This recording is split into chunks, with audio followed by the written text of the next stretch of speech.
Bonjour à toutes et à tous, j'espère que vous allez bien. Bienvenue dans ma chaîne La cuisine de Nadia Samir. Aujourd'hui, je vais vous proposer une recette basique, facile à réaliser, de sirop de miel. Pour cette recette, on aura besoin d'ingrédients simples. Alors pour le réaliser, on aura besoin de pain de sucre au qalb sukar de 2 kg.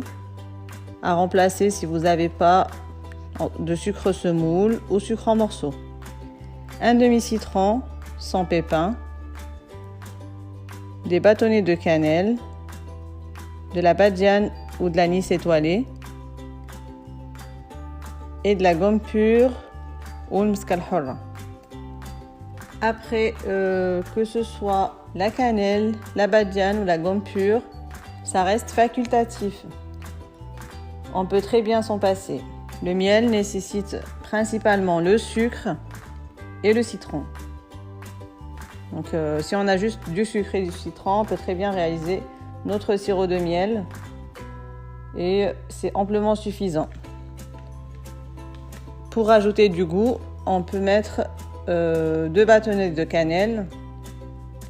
Moi j'ai choisi aujourd'hui d'ajouter la badiane aussi pour le goût, et en ce qui concerne la gomme pure ou le mscal hurra, ça permet au miel d'avoir un meilleur maintien sur les gâteaux, d'avoir un meilleur rendu, et en l'utilisant sur les pâtisseries orientales, il colle mieux, reste plus longtemps, et même en le congelant, il garde la brillance et le maintien du premier jour.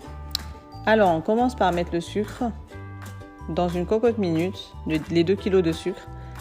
On y rajoute 1 litre d'eau et on laisse le sucre fondre tranquillement toute la nuit ou toute la journée. Le lendemain,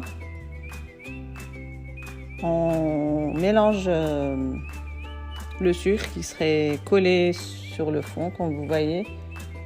On y rajoute les 2 bâtonnets de cannelle, le demi-citron coupé en morceaux ou entier, les 2 badianes, et on ferme la cocotte. On laisse cuire pendant une demi-heure.